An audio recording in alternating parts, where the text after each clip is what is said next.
Boa tarde, sou do grupo 1 e ficamos com o tema hemácias, anemia e polissemia. E o grupo é composto por Alberto Lopes, Ian Sanches, Ítalo Desidério, eu, Júlia Santos, Marcelo Sodré e Renata Pimenta. Eu fiquei incumbida para falar das hemácias e vou começar falando da morfologia delas. As hemácias, conhecidas como eritrócitos, são as células mais abundantes do sangue, onde sua principal função é o transporte de hemoglobina, que por sua vez leva o oxigênio dos pulmões para os tecidos. A hemoglobina deve permanecer dentro dos glóbulos vermelhos para efetivar eficazmente a sua função. Outra função importante da hemácia é a grande quantidade de anidrase carbônica, que é uma enzima que catalisa a reação reversível entre o dióxido de carbono e a água para formar o ácido carbônico, que por sua vez aumenta por milhares de vezes a velocidade dessa reação. E a rapidez dessa reação permite que a água do sangue transporte enorme quantidade de CO2 em forma de íon bicarbonato, que depois vai ser reconvertido em CO2 e liberado para a atmosfera como produto do metabolismo corporal. A hemoglobina é excelente tampão ácido-base, como é o caso da maioria das proteínas, e devido a isso, a hemácia é responsável pela maior parte da capacidade de tamponamento ácido-base de todo o sangue.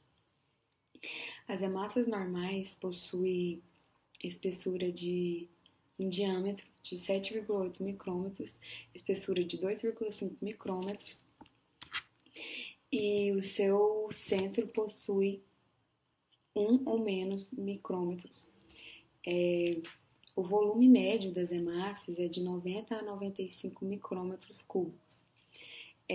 A hemácia é um saco deformável, um disco bicôncavo, que assume qualquer forma conforme se espreme para passar pelos capilares. E ela não se rompe devido à grande quantidade de membrana celular que não se distende muito quando ela se espreme para passar pelos capilares. A concentração média no sangue das hemácias em um homem saudável é de 5 milhões e 200 mil e nas mulheres é de 4 milhões e 700 mil, podendo variar em torno de 300 mil para mais ou para menos. As pessoas que vivem em grande altitude podem ter, em média, um número maior do que esse. Vocês têm capacidade de concentrar hemoglobina no seu líquido celular por até 34 gramas por 100 mililitros de células. A concentração não pode ultrapassar esse valor por se tratar do limite metabólico do mecanismo celular formador de hemoglobina. Em pessoas normais, a porcentagem de produção de hemoglobina é, em geral, sempre próxima do nível máximo de cada célula. Todavia, quando essa produção é deficiente, a produção da hemoglobina vai diminuir consideravelmente e também o volume de hemácias devido à falta de hemoglobina para encher essa célula. No sangue total do homem, contém 15 gramas por 100 mililitros e nas mulheres 14 gramas por 100 mililitros. Em relação ao transporte de oxigênio, cada grama de hemoglobina pura é capaz de se associar a 1,34 ml de oxigênio se a hemoglobina tiver 100% saturada. Produção das hemácias. Na primeira semana da vida embrionária, as hemácias nucleadas primitivas são produzidas no saco uterino. Durante o segundo trimestre de gestação, o fígado passa a ser o principal órgão pela produção de hemácias. Mas há um pequeno número sendo produzido também pelo baço e pelos linfonodos. Durante a última semana de gestação e após nascer, as hemácias são produzidas exclusivamente pela medula óssea. A medula óssea de quase todos os ossos produz hemácias até que a pessoa atinja os 5 anos. A medula óssea dos ossos longos fica muito gordurosa e deixa de produzir hemácia, como na diáfise da tíbia e na diáfise do fêmur, como a gente pode observar no gráfico. E aí ela passa a ser produzida pelos ossos membranosos após os 20 anos, que é a costela, externo, vértebra e ilho. Mas com o passar da idade, essa produção deixa de ser eficaz e vai tendo um declínio também. Sobre a hematopoiese ou eritropoiese. A eritropoiese consiste no processo de formação de eritrócitos. Ela se dá na medula óssea e é dividida em 3 fases: diferenciação, multiplicação e maturação. Na etapa de diferenciação, a célula-tronco hematopoética pluripotente ela vai dar origem a todas as células sanguíneas. Então, essa célula-tronco vai se diferenciar para formar células-troncos comprometidas, que vão se cultivar em cultura para formar colônias específicas para cada tipo de célula sanguínea. No caso, a colônia responsável pela formação das hemácias é denominada como Unidade Formadora de Colônia de Eritrócitos, ou CFUE. O desenvolvimento dessas diferentes células-troncos é dado por proteínas denominadas indutores de crescimento. A principal dessas proteínas é a interleucina 3. Já na fase de multiplicação, ocorrerá o desenvolvimento através de várias mitoses até a formação da hemácia. A primeira célula identificada como pertencente à linhagem vermelha é o proeritroblasto, e a sequência da multiplicação é a seguinte: proeritroblasto, eritroblasto basófilo, eritroblasto policromatófilo, eritroblasto ortocromático, até que chegue à hemácia, ou eritrócito. Bom dia, meu nome é Ítalo, eu vou falar sobre a eritropoetina. A eritropoetina é um hormônio muito importante que regula a produção das hemácias na nossa corrente sanguínea. Esse hormônio é produzido nos rins, 90% da produção dele é feita nos rins, os outros 10% é realizado no fígado. Então, é necessário que haja o número adequado disponível de hemácias na nossa corrente sanguínea para que haja a oxigenação tecidual adequada. Esse número de hemácias não pode ser menor do que o valor normal, a ponto que a oxigenação tecidual seja inadequada, ocasionando uma hipóxia daquele tecido. E esse número de hemácias também não pode ser acima do valor normal, a ponto que impeça o fluxo sanguíneo. Sabemos que para que haja o fluxo sanguíneo é necessário que haja ΔP, diferença de pressão. Então, o fluxo sanguíneo ele sempre vai ocorrer de uma extremidade de maior pressão para a extremidade de menor pressão. Outro fator determinante para que haja fluxo sanguíneo é a resistência do vaso. Com o aumento do número de hemácias no nosso sangue, vai aumentar a resistência do vaso, porque vai aumentar, o sangue vai ficar mais viscoso, vai ter uma quantidade maior de células e isso durante o fluxo sanguíneo vai batendo na parede do vaso, aumentando a resistência e impedindo o fluxo sanguíneo adequado. Então, a oxigenação tecidual é o principal regulador da produção das hemácias. Porém, quem vai estimular essa produção será o hormônio eritropoetina. Então, quando há uma diminuição do transporte de oxigênio para os tecidos, normalmente vai aumentar a produção das hemácias do nosso sangue para que haja o restabelecimento dessa oxigenação tecidual. Como nós podemos ver aqui no slide, quando há uma diminuição da oxigenação tecidual, o rim vai aumentar a produção de eritropoetina, por sua vez a eritropoetina vai lá na medula óssea e vai aumentar a síntese das hemácias e vai fazer também com que acelere o processo de diferenciação. Então, vai começar nas células hematopoéticas, vai se diferenciar para proeritroblastos e vai se diferenciar até chegar nas hemácias. E, por sua vez, as hemácias vai tentar restabelecer a oxigenação tecidual. O que acontece então? Quando há uma hipóxia, quando há a baixa oxigenação no tecido, o tecido renal ele vai fazer com que aumente os níveis do fator induzível de hipóxia 1, o HIF1. Esse fator induzível de hipóxia 1 ele vai se ligar ao elemento de resposta de hipóxia, e isso vai fazer com que os rins aumente a produção da eritropoetina. A eritropoetina, por sua vez, vai lá, como eu já havia dito, vai lá na medula óssea e vai aumentar a síntese e acelerar a diferenciação até produzir mais hemácias para restabelecer a oxigenação tecidual. Então, na ausência do hormônio eritropoetina, não vai haver a produção dessas hemácias. Então aqui do lado esquerdo aqui do vídeo tem alguns fatores que podem desencadear para uma hipóxia, né? Altitude elevada, o ar fica mais rarefeito, insuficiência cardíaca, o que vai dificultar o fluxo sanguíneo, doenças pulmonares, né? O fluxo sanguíneo baixo por alguma coisa, a anemia, né? Que é a baixa quantidade de hemoglobina no sangue, né? Isso vai fazer com que haja hipóxia e, consequentemente, isso vai aumentar a produção, aumentando então a produção da eritropoetina, vai aumentar a produção das hemácias.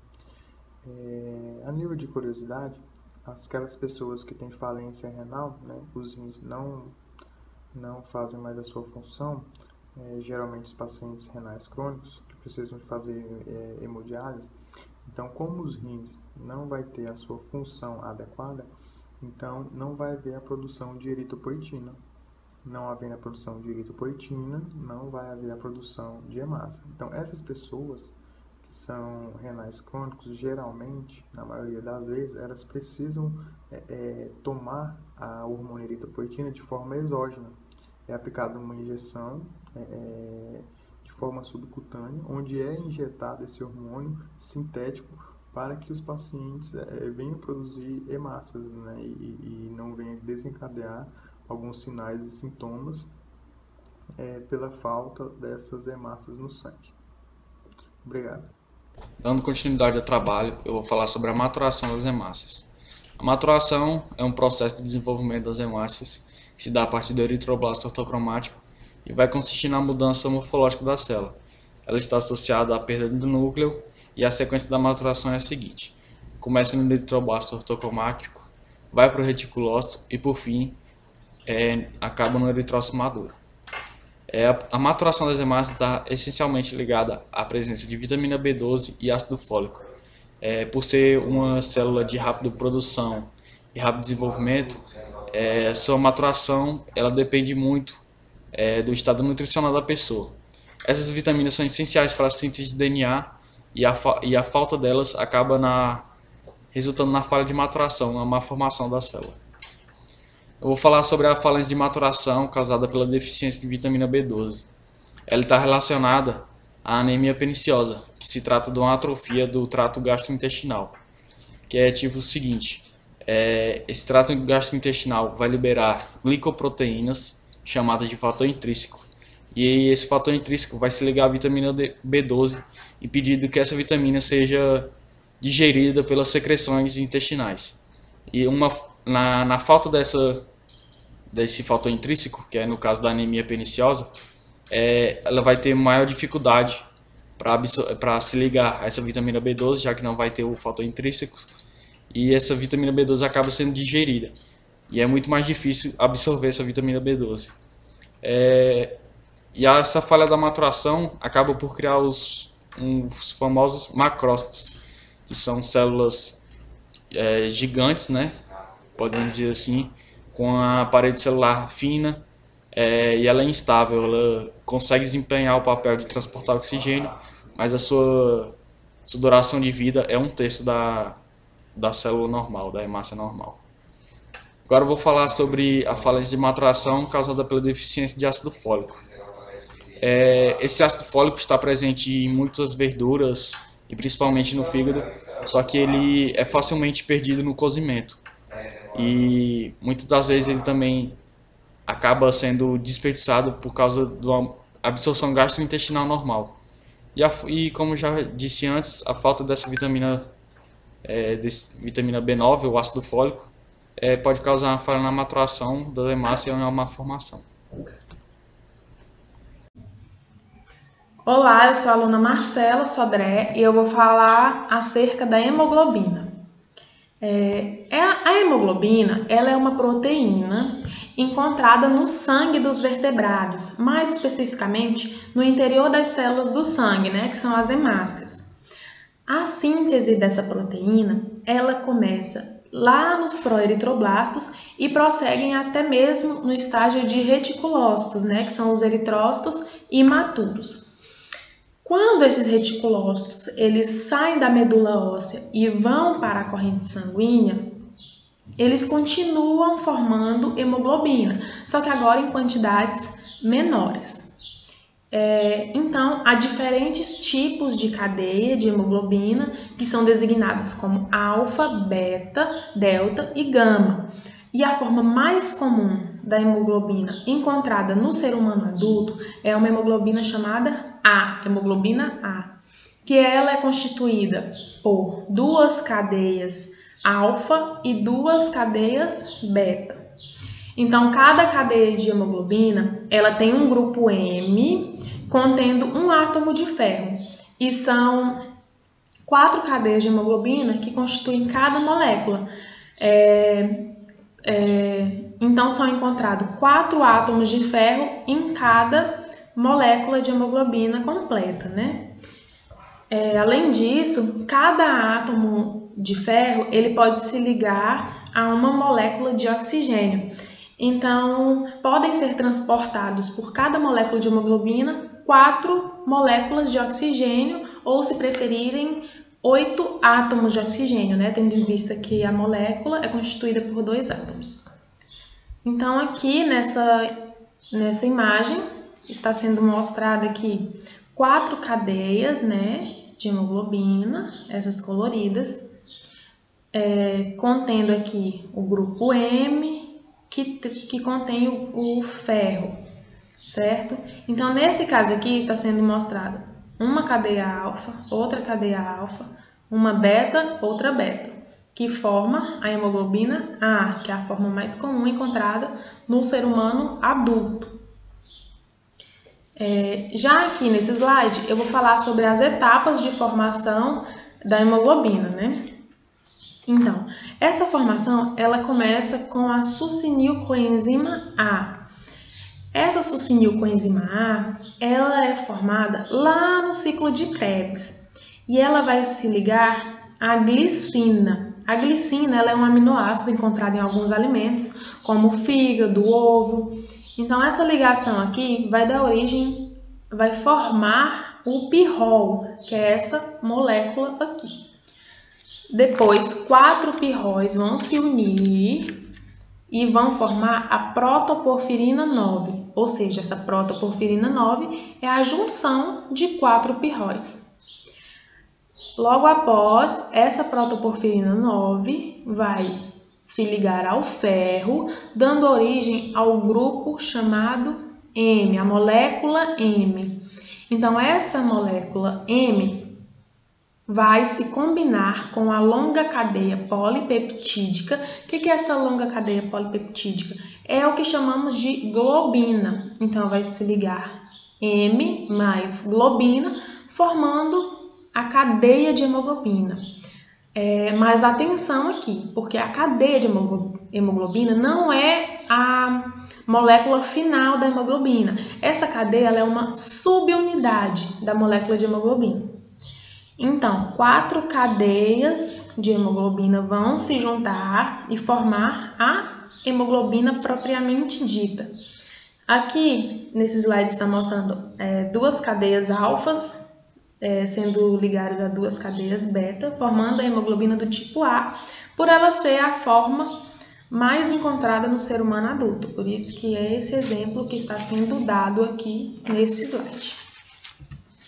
Então, aqui eu vou falar acerca da hemoglobina e sua ligação com o oxigênio, né? Então, a principal função é a nutrição dos tecidos. E como que se dá essa nutrição, né?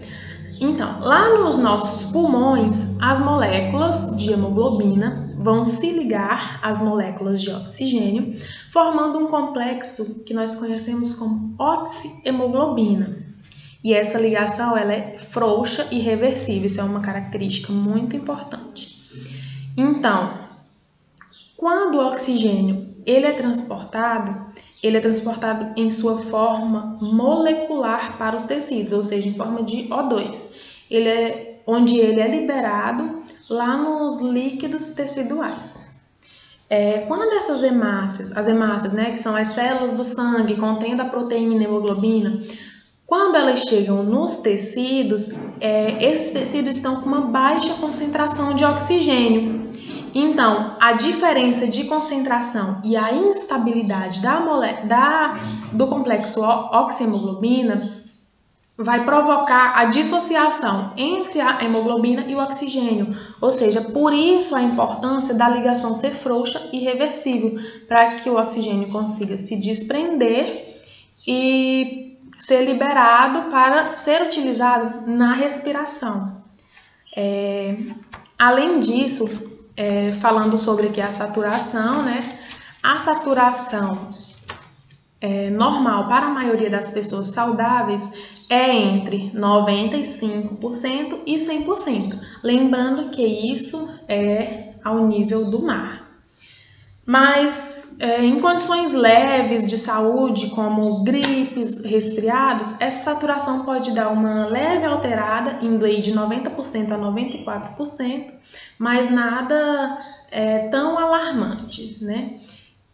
Entretanto, se a saturação estiver abaixo de 90%, já é um quadro preocupante. Segundo a Organização Mundial de Saúde, se a leitura do oxímetro, né, estiver abaixo de 90%, já é considerada uma emergência clínica. Então, já deve ser procurado aí os hospitais para que sejam descobertas as causas dessa baixa saturação, certo?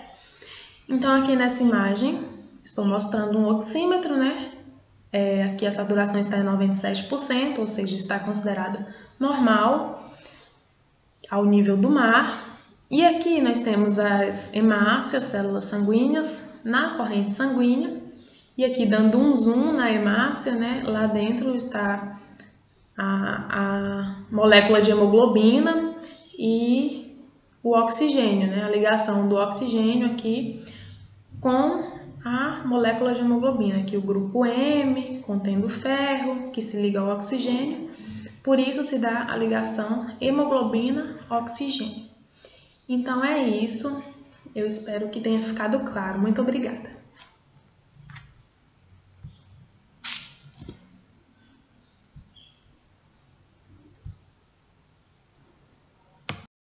Olá, meu nome é Alberto e eu vou estar falando agora sobre o metabolismo de ferro. Então, imediatamente, quando o ferro ou compostos férricos, como a hemoglobina e a mioglobina, que estão presentes na carne, chegam no intestino delgado, elas rapidamente vão se combinar no plasma sanguíneo com a beta-globulina apotransferrina e vai formar a chamada transferrina, que é transportada pelo plasma.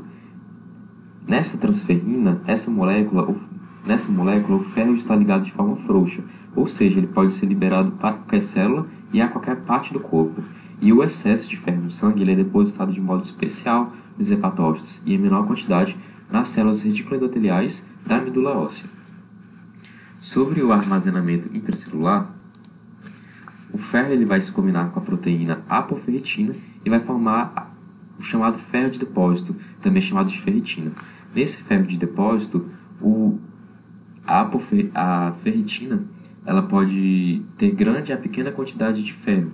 E esse ferro ele está disperso no citoplasma sanguíneo, né? E em pequenas partículas, diferentemente da forma que é armazenado como hemosiderina. Essa hemosiderina é uma forma de depósito que ocorre quando a quantidade de ferro total no organismo é superior ao que pode ser acomodado no depósito da apoferritina. Então, essa hemosiderina é uma forma extremamente solúvel e elas estão extremamente concentradas no citoplasma da célula. Como eu falei, o primeiro lugar do metabolismo do ferro é quando ele é absorvido no intestino delgado.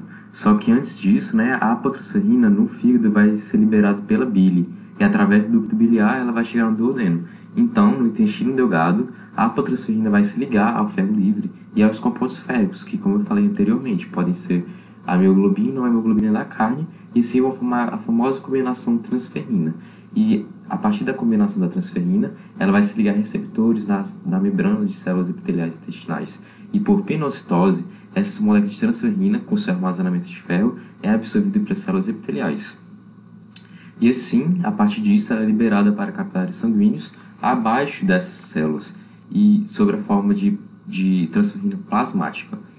Um detalhe sobre a absorção do ferro é que ele é feito de forma muito lenta e ele é totalmente regulado pela variedade de intensidade de absorção, ou seja, quando você tem uma saturação, o intestino reduz drasticamente a absorção, e quando você tem uma deficiência, ele vai aumentar a absorção em 5 ou mais vezes. E assim é feita a regulação do ferro, né, da sua absorção. Aqui a gente tem um resumo mais didático, né? A apotransferrina, que vai ser liberada pela bile, né? E no plasma ela vai se combinar com ferro livre e formar a transferrina. No intestino delgado ela vai formar a transferrina. E a transferrina ela vai ser incorporada pelo capilar sanguíneo, né? Ela vai encontrar a célula e lá ela vai esse ferro livre ele vai se ligar a apoferritina e formar ferritina, que é chamada de ferro de depósito, que, como eu falei, ele está em pequenas partículas, né? Você pode ter uma grande quantidade de ferro, ou pequena, é variável, e também existe a hemosiderina, que é uma forma insolúvel, que é uma forma de armazenamento quando a quantidade de ferro plasmática nos depósitos de ferritina não consegue comportar. Então você vai ter essa forma de armazenamento, que é a hemosiderina, que é uma forma insolúvel e ela forma grandes aglomerados, embora seja em pequenas quantidades, né? Você tem uma quantidade menor de hemosiderina, ela é resultado de um processo de grande quantidade de ferro. Sobre a reabsorção do ferro, né? Então a gente tem a hemocaterese, que ocorre a cada 120 dias, quando as hemácias são destruídas, e assim essa hemoglobina é liberada e fagocitada, e assim a maior parte do ferro é absorvido e armazenado no reservatório de ferritina, que é o armazenamento intracelular, para ser utilizado conforme necessário para a formação de uma nova célula de hemoglobina. Meu nome é Renata e eu vou falar um pouco sobre a anemia. A anemia ela se caracteriza por um déficit na produção de hemácias ou na quantidade de hemoglobina no sangue. Isso tem diversas causas, entre elas perda sanguínea, por hemorragia, doenças autoimunes, hereditariedade, alimentação, entre outros. A anemia ela está relacionada principalmente à baixa oxigenação do sangue, fazendo com que os principais sinais e sintomas de uma pessoa anêmica sejam falta de ar, fraqueza, cansaço, taquicardia, principalmente por conta da elevação do débito cardíaco, que faz com que aumente a frequência cardíaca, dor de cabeça, entre outros. Eu vou falar agora sobre os tipos de anemia. Nessa imagem, a gente pode perceber um tipo de anemia causado pela redução na quantidade de células sanguíneas. Isso gera um aspecto de palidez. Essa palidez se dá por conta da redistribuição do sangue, que vai para as áreas onde tem mais sensibilidade à hipoxia. Aqui, como eu falei, anemia significa deficiência de hemoglobina no sangue ou na produção de hemácias. Aqui a gente tem um hemograma, e nesse hemograma a gente pode ver um paciente não anêmico, por conta dos seus valores de referência, que a gente vê a hemoglobina, né, que está dentro dos valores de referência, e as hemácias também. A anemia por perda sanguínea, ela se dá por dois modos, por uma hemorragia rápida ou por uma hemorragia crônica. A hemorragia rápida, ela acontece principalmente por uma lesão, por um corte no vaso sanguíneo, na hora do parto, por algum acidente. Ocorre uma perda muito grande de plasma. Isso faz com que possa ocorrer um choque hipovolêmico. Por isso que tem que ocorrer uma intervenção muito rápida, com transfusão sanguínea. Caso essa hemorragia seja rápida, mas seja de um volume sanguíneo menor, o próprio organismo consegue recompor essa perda num prazo de 3 a 6 semanas. As hemorragias crônicas, elas se caracterizam por uma hemorragia lenta, gradual, às vezes até imperceptível pela pessoa. Por exemplo, por uma lesão no estômago, pela menstruação. Isso faz com que a pessoa perca muito ferro e não consiga absorver na mesma medida que perde. Consequentemente, a baixa quantidade de ferro faz com que as hemácias sejam produzidas em um tamanho menor, consequentemente armazenam menor quantidade de hemoglobina. Aqui nessa imagem a gente pode ver, né, que há uma redução das células sanguíneas vermelhas. Na anemia plástica, ocorre uma disfunção da medula óssea. Ela pode ser global ou seletiva. Na global, é o que caracteriza esse desenho, essa imagem. É quando todas as células sanguíneas são atingidas, não são formadas. Agora, a seletiva é só quando não se formam as plaquetas, ou não formam os glóbulos vermelhos, ou não formam os glóbulos brancos. Ela pode ser hereditária, adquirida ou idiopática. Na hereditária, a gente tem o lúpus eritematoso. Essa doença é uma doença autoimune que destrói as células tronco da medula óssea. Já adquirida, ela se dá por conta de altas doses de radiação, como na quimioterapia, e também por conta de contato com substâncias tóxicas, como o benzeno de gasolina. Às vezes ela é idiopática. A idiopática é muito recorrente, que é quando a gente não se sabe a causa exata que levou a essa disfunção da medula óssea. A anemia megaloblástica, como o próprio nome diz, a hemácia é formada de um tamanho maior. E é maior que o normal, como a gente pode perceber nessa imagem. Isso se dá por conta da deficiência de vitamina B12, ácido fólico e do fator intrínseco da mucosa gástrica. A vitamina B12 e o ácido fólico são muito importantes na síntese de DNA. Se não há essa síntese de DNA de modo correto, há um desequilíbrio no crescimento, na maturação e na divisão celular, comprometendo a eritropoese, ou seja, a formação da hemácia. E assim ela se forma de um modo maior. A vitamina B12, ela, em casos de pessoas veganas, ela deve ser suplementada, porque a vitamina B12 está presente principalmente em alimentos de origem animal. O ácido fólico, ele está presente nas verduras, mas deve-se ter um cuidado, porque no momento do cozimento dessas verduras, esse ácido pode ser perdido. Em casos de pessoas com anemia perniciosa, a gente também observa esse tipo de anemia, por conta da ausência do fator intrínseco da mucosa gástrica.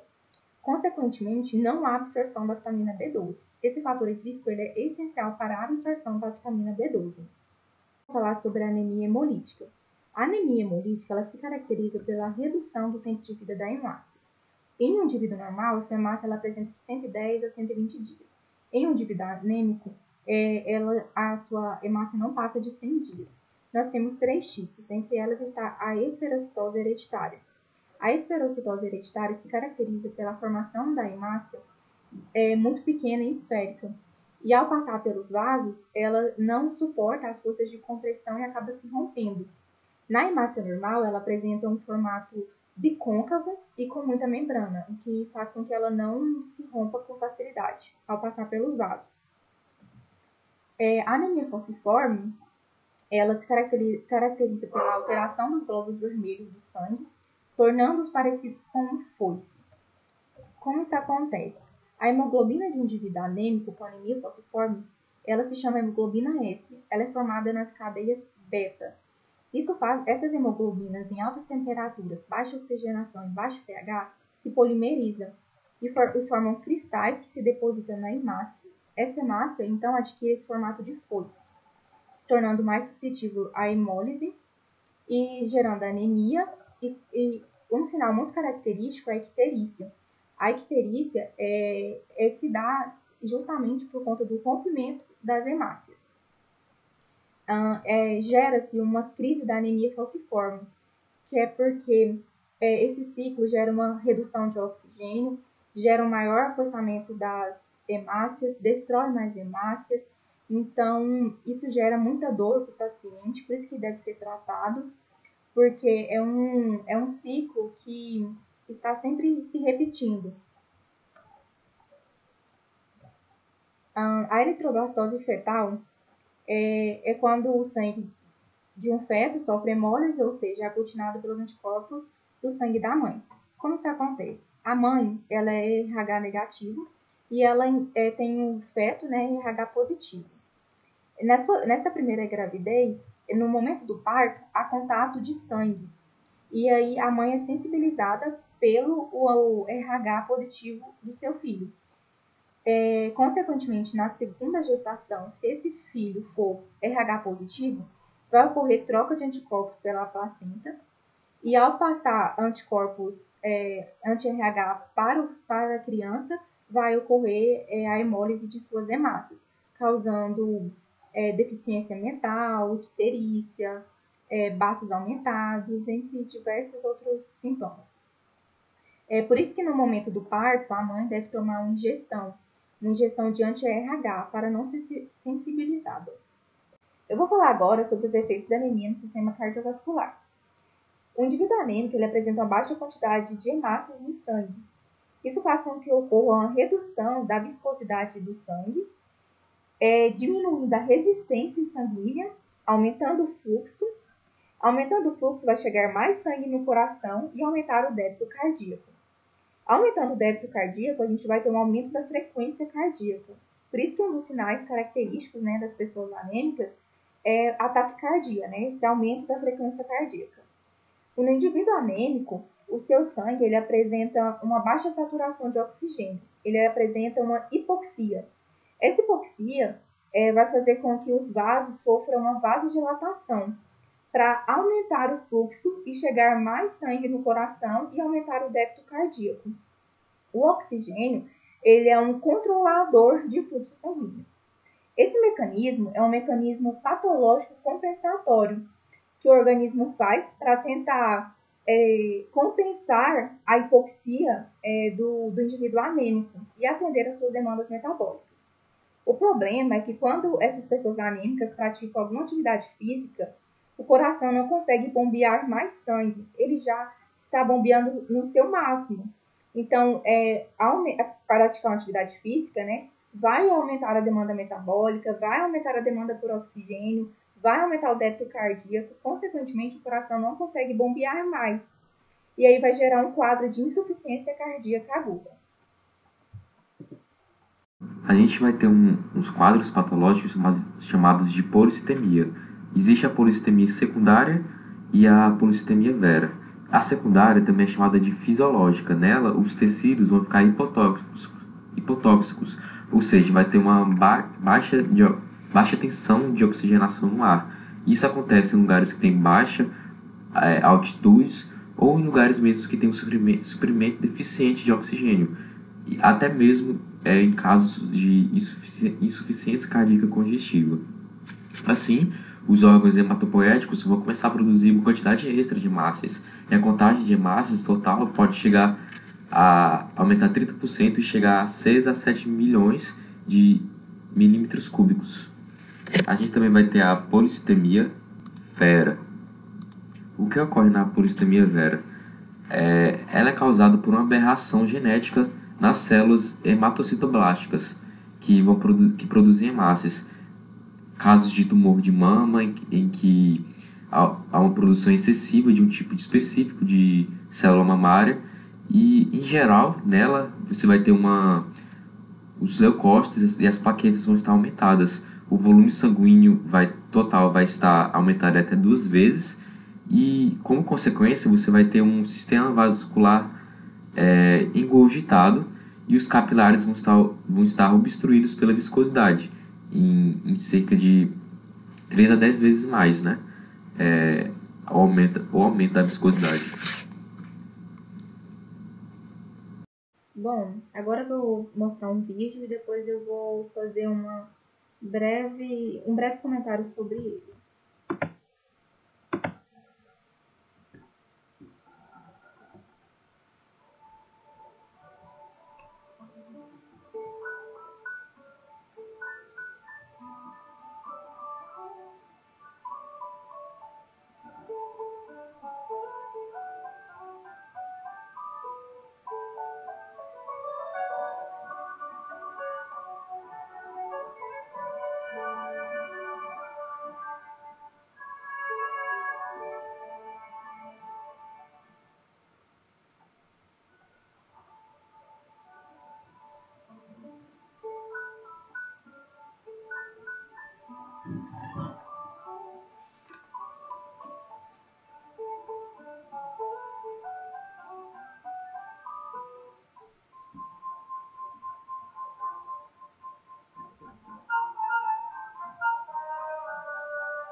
Bom, no vídeo a gente pode concluir que essa criança ela apresenta uma anemia falciforme e como no começo do vídeo ele já apresentava um cadastro, possivelmente essa criança já vem sofrendo com crises, né, há um tempo, por ser uma doença hereditária que se manifesta desde muito cedo.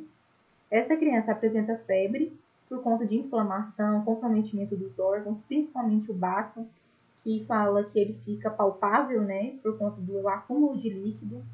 Ela apresenta icterícia por conta da destruição das hemácias. Ela apresenta taquicardia, porque aumento do débito cardíaco, né, para compensar a hipoxia, gerando um aumento da frequência cardíaca. A gente não pode falar que ela apresenta uma dispneia, porque dispneia é um relato subjetivo da falta de ar. Mas a gente pode dizer que ela apresenta uma taquipneia, que é um aumento da frequência respiratória, também como forma compensatória. E nesse caso, a melhor conduta a se fazer é um tratamento para reduzir esse tipo de crise, por meio de transfusões, né, de hemácias, transfusões sanguíneas frequentes. A cura da anemia falciforme se dá pelo transplante de medula óssea. O complicado é por conta da compatibilidade, né, de doador. E é isso, essa criança merece uma atenção por conta dessas crises que geram diversos problemas, como foi apresentado nesse vídeo. Obrigada pela atenção.